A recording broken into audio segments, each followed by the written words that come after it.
what do I, somebody that, you know, makes shitty videos, what should I do to make them worse? A dubstep intro. I got just the song. It's even from back when EDM was just coming out, and it's such a cliche song. Not Skrillex, though. I have standards.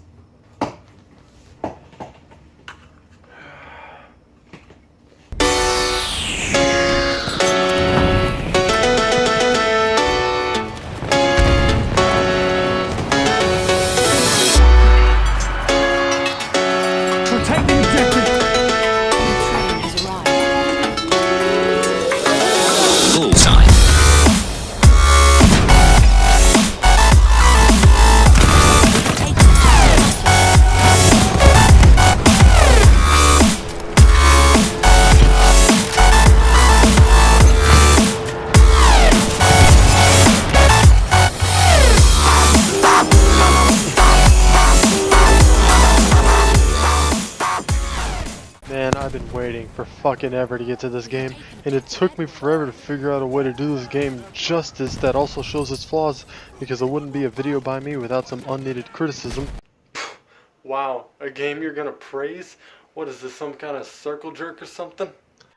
Fuck yeah, I have thousands of hours across 4 different Battlefield games, and probably about the same on Call of Duty.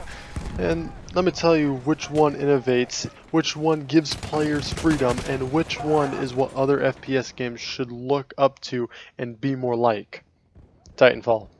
But this is a video about Battlefield, so let's settle for the number 2 spot. 3? Fuck, is it even on the top 10? Dude, it's below Call of Duty? What the fuck? Ah yes, back to Battlefield 3, the beginning of Battlefield being the popular shooter taking on Call of Duty in sales. Well, tried. Call of Duty walked circles around it long before and long after Battlefield 3, and it ruled the FPS genre until mid to late 2016 when the market got oversaturated. But Battlefield wasn't without issues or greedy practices by EA even back then. Just look at this shit. Back then you got this pass if you bought the game new. If you got it used, it was an extra $10 to get this online pass, and then another $50 to get the rest of the content in the season pass, meaning it could be upwards of $120 for you to play the game in its entirety. That's twice the price of a normal game. But back then, Battlefield beat Call of Duty in more content, having bigger maps, more guns, and having a much more worthwhile, but also a more expensive season pass. And that's been the case with the rest of the Battlefield games compared to Call of Duty. There's more to do. And no, Battlefield isn't more realistic or team-oriented. So if that's the reason not to play, stop it. Get some help. The main reason to not get Call of Duty is if you have audio or visual disabilities, because Battlefield looks and sounds like it's in a goddamn war zone. Alright, we get it, yeah. Get to what matters. Gameplay. Okay, this might seem underwhelming, but it's fun. But a lot of the reasons why Battlefield 4 and Hardline and BF1 were liked are not yet in the series, like 64-man matches on absolutely massive maps, because at the time they were only PC only. On Battlefield 3 and 4 there were severe limitations on maps and having muddy textures on the 360 and PS3. For good reason, they were not powerful consoles at all. I didn't play it a lot because I had a lot of issues with the backwards compatibility playing it on the Xbox One. And you can't see it, but there was a lot of hitching with the backwards compatibility. With how it recorded, it doesn't really show it. Also, what the fuck are these controls even? One thing I did like was the varied maps, but being a 360 game, it wasn't given the justice of what it could have looked like on PC, as PC games in 2011 to 360 games in 2011 look like completely different games sometimes. The footage you're seeing of me falling over and over relearning a game I haven't touched in 6 years is funny to watch, but it isn't a good representation of Battlefield 3.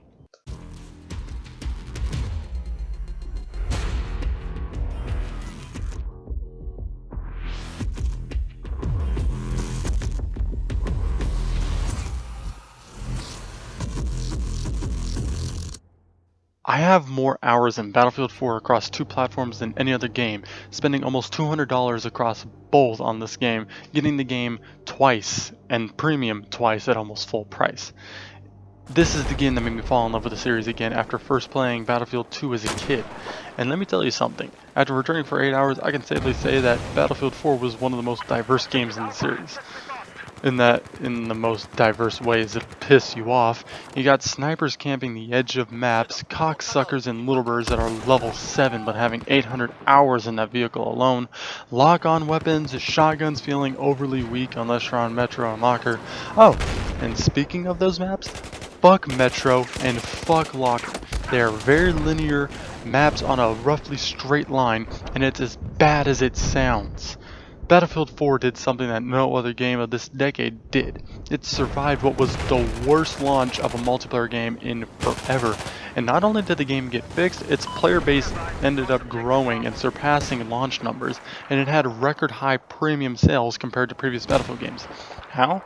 Well, DICE Stockholm rushed the game courtesy of EA, but DICE LA fixed the game over the course of 2 years while also putting out the 4 premium DLCs, the 3 free content drops, and routine patches just to fix stuff. Hey, 2017, you remember when devs set aside time to just fix games?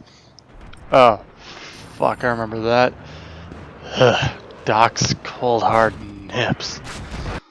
So you gotta see a few of the older games on why what is a better game series never does well. The concept of Battlefield is amazing. Massive 64-man battles feeling absolutely grand.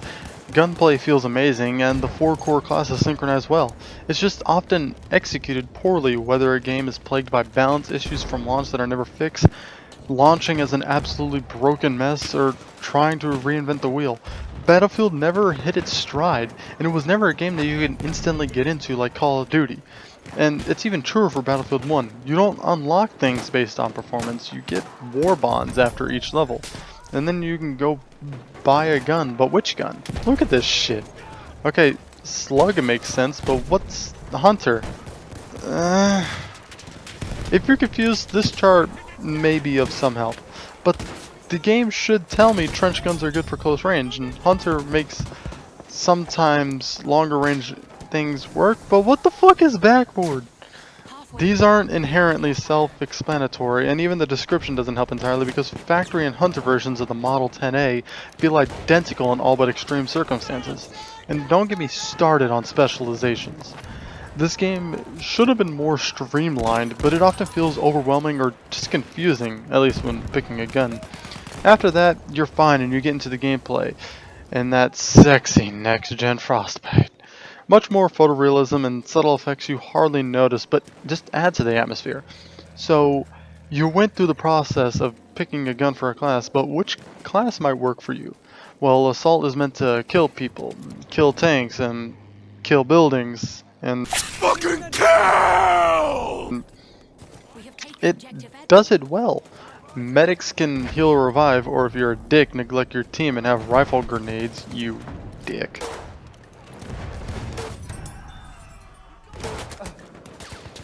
Support has ammo and are the class that repairs tanks and other vehicles, and they also get mortars and a crossbow that can fire grenades. Scout is sniper scum who contribute nothing to the game but still get top of the team. Each class also has set weapons, with Assault having shotguns and close-range machine guns, Medic having medium to long-range semi-auto rifles, Support having LMGs, and Scout getting long-range bolt-action or medium-range semi-auto rifles. And after that, boom, we're done, we're playing. Well, now what? Well, if you're smart, you stick to Conquest, which is basically a huge map, and you capture objectives with 31 other players on your team, facing against 32 players, and it's usually a clusterfuck. It helps if you have a squad, because those are people you can spawn on, and you have a plus 5% chance to actually get healed, or they might give you ammo, which is a boost from the negative 5% the rest of your team will do for you. But if your team doesn't do well, there are a few things the game might do to help you, including giving the losing team a behemoth. Depending on the game, you might get the airship L-30, the armored train, a dreadnought, or in the French They Shall Not Pass DLC, the Char 2C tank. And neither team gets anything done with any of those. If you're losing, the dreadnought never helps. But you do have elite classes that will spawn in, ranging from flame troopers, sentries, tank hunters, trench raiders, and in the Turning Tides DLC, infiltrator. One of these is just better than the others, but they all act as special units that have special stuff, like flamethrowers or are walking tanks with LMGs, or they just beat the fuck out of people. All of this, and you have something that's pretty special. A game that makes you feel special, and that your impact makes a difference in this one-of-a-kind battle.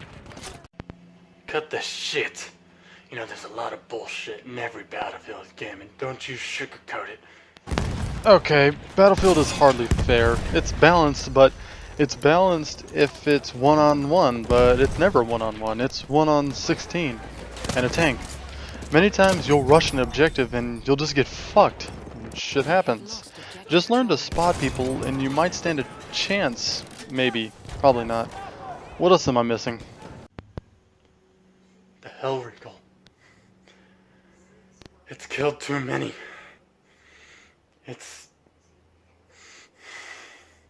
I need a minute. Okay, so you might have heard this gun if you follow Battlefield 1 stuff. You get the Hellregal at level 10 in the Assault class. It's shit. It's only good at close range because it has 60 rounds at high rate of fire. Its damage drop-off is worse than most shotguns. It's annoying, but there are more broken weapons in this game. This video is already long enough. Battlefield is just... well, fuck. Hopefully I don't have to do anything for this game for a while. Ah, fuck.